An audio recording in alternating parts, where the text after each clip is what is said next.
How's it going? I thought I'd make a video since I haven't posted in a while, and this video is going to be about building a DIY antenna out of a few basic materials you have lying around the house. Now, there's a lot of people out there which think you can't build an antenna that's going to be any use out of a coat hanger, but you can.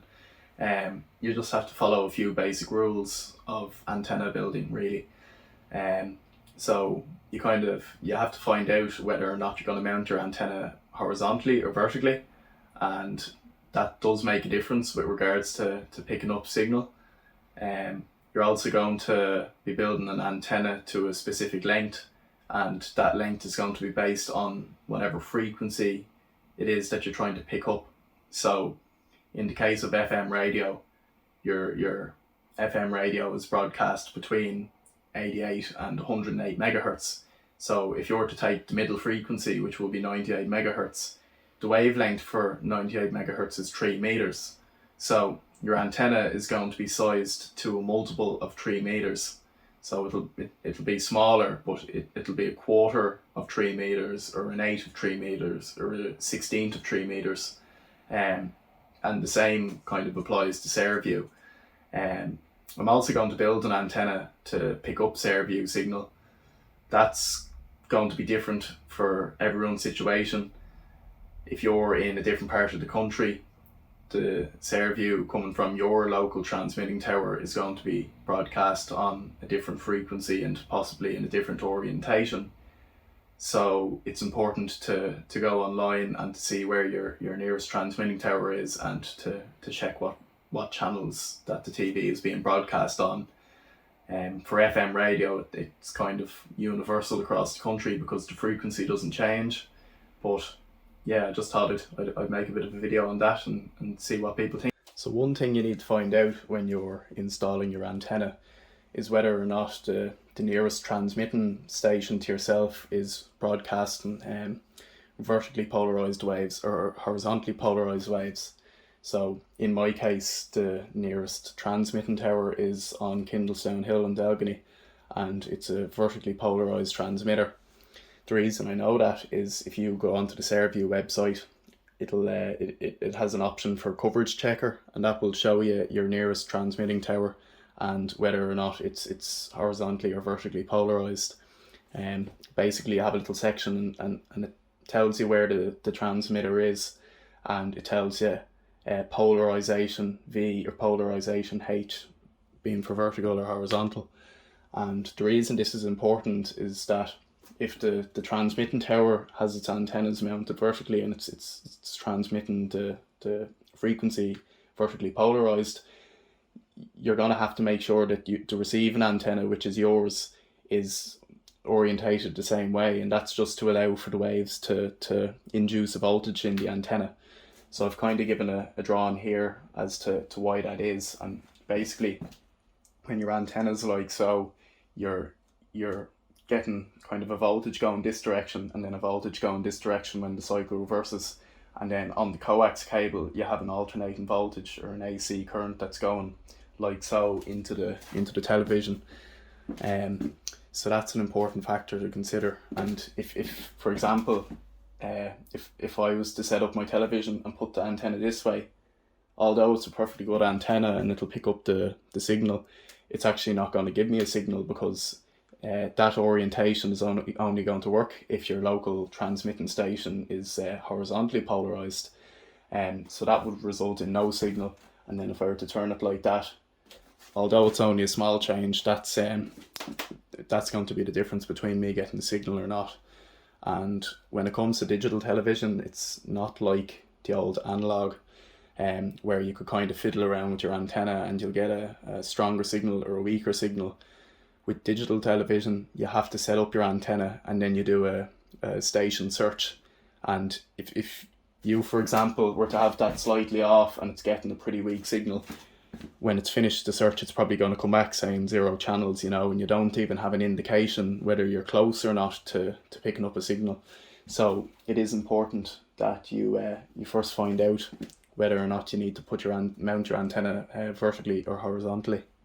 So in order to find out what would be the correct antenna size to build your antenna, you're going to have to find out a few things really. So like I said, with the coverage checker online, you can find out whether or not the nearest transmitting tower is vertically or horizontally polarized.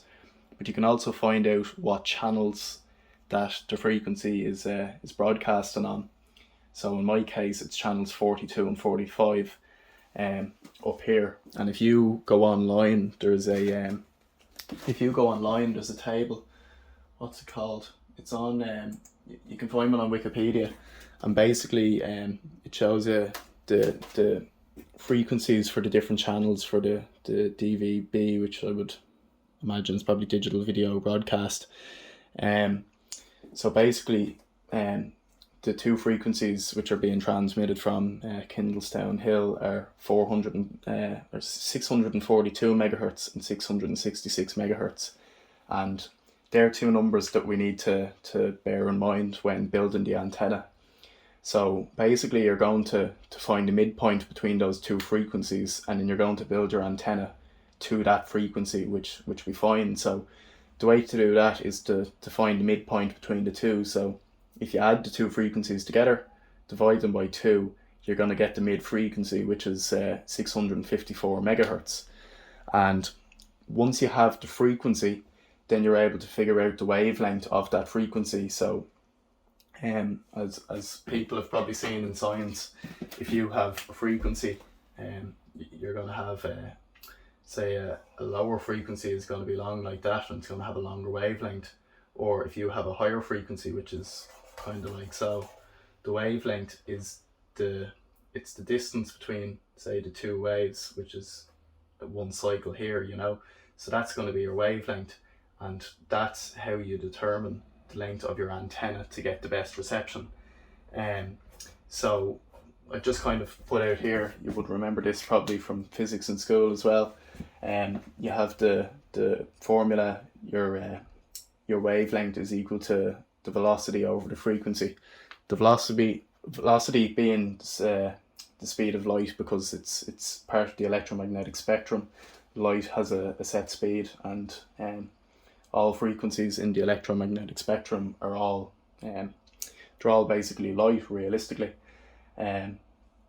So as I said here, the hint is to use an online frequency to wavelength converter. Unless you're happy enough to follow out the formula to get your wavelength of whatever frequency is being transmitted locally to you. But in my case, we have a wavelength of 458 millimeters, or 0.458 meters, and that's how we're going to build the antenna using that measurement there. So here I have a diagram of how to build an antenna for the channels which I've described above. So basically we found out that the wavelength of 654 megahertz is 458 millimeters, and what I've done is I've built a quarter wavelength antenna. So basically the antenna itself is going to be a quarter of the wavelength of the frequency. So if that was a monopole antenna, if it was quarter wavelength, what you're going to find is it's going to be 114.5 mil, and we found that by just dividing the wavelength by 4, quarter wavelength, as they say. Or in the case of a dipole antenna, which is going to get you better reception really, you're going to have 2 sections of your antenna, and they're going to be the same length as if it were a monopole. So you have 114.5 millimeters for one pole, 114.5 millimeters for the other pole. Once you have that dimension, then you're able to build your antenna. So from this section here to this section here is going to be 114.5, and likewise up here. The distance of this section going into the connector blocks, or going into your coax cable via whatever connector you use, that's not so critical. I suppose the shorter it is, possibly the better, because the coax cable going back to the television is usually, I think it's around 75 ohms for good quality of signal. But once you have those 2 dimensions, You work them out from the channels which are being broadcasted locally.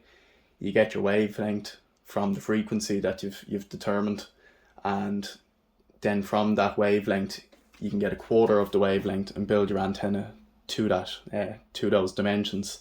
Now, if you're to look at this antenna here, it's not 114.5, because this is actually the antenna I'm using at home for the FM radio. So that's about 190 mil on each end. But as you can see, it's the same length one side and another.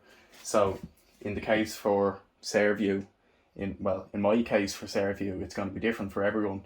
But if I was to build an antenna to 114.5 millimeters on each pole, that's going to get me good reception. So provided that I have it orientated the right way, then you're going to get signal on your television. So what I'll do now is I'll build an antenna, and I'll just show you that actually working in the practical world, because I'm sure people will probably think, well, you can't just get a coat hanger and make an antenna, but you can. So yeah.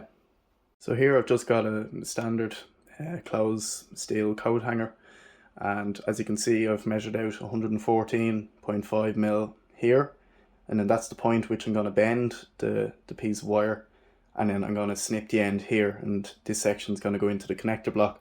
Likewise, it's another 114 millimeters here, bend, and then I'm going to snip it off here. And one thing to point out is that typically these metal coat hangers are actually coated in a lacquer just to prevent rusting, which would stain your nice Sunday suit, you know. So what you have to do is you have to get a little bit of sandpaper and just file away the lacquer coating here to ensure good electrical connection.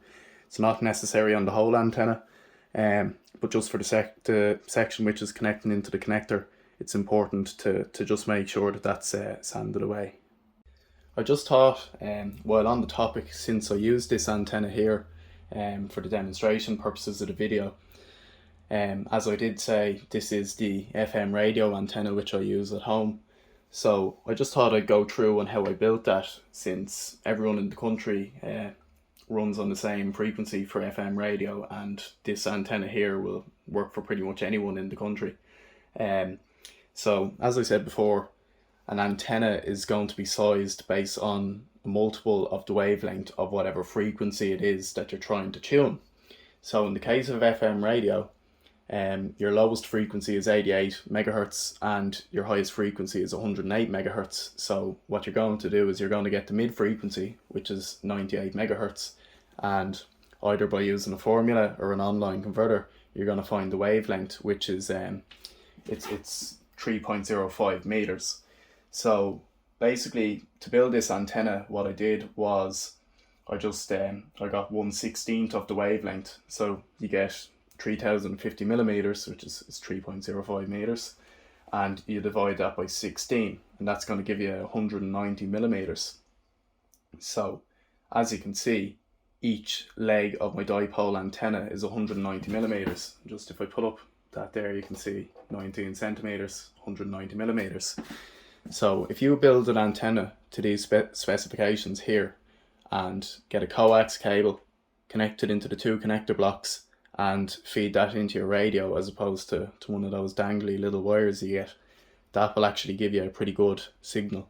Now, obviously, if you were to double those numbers, then you're going to have a longer antenna, twofold, on each side, but that's probably going to give you a better radio reception, you know. So if you're in an area which you have poor enough reception, if you build a bigger antenna and if you get it up higher in the air, that's going to get you a better signal.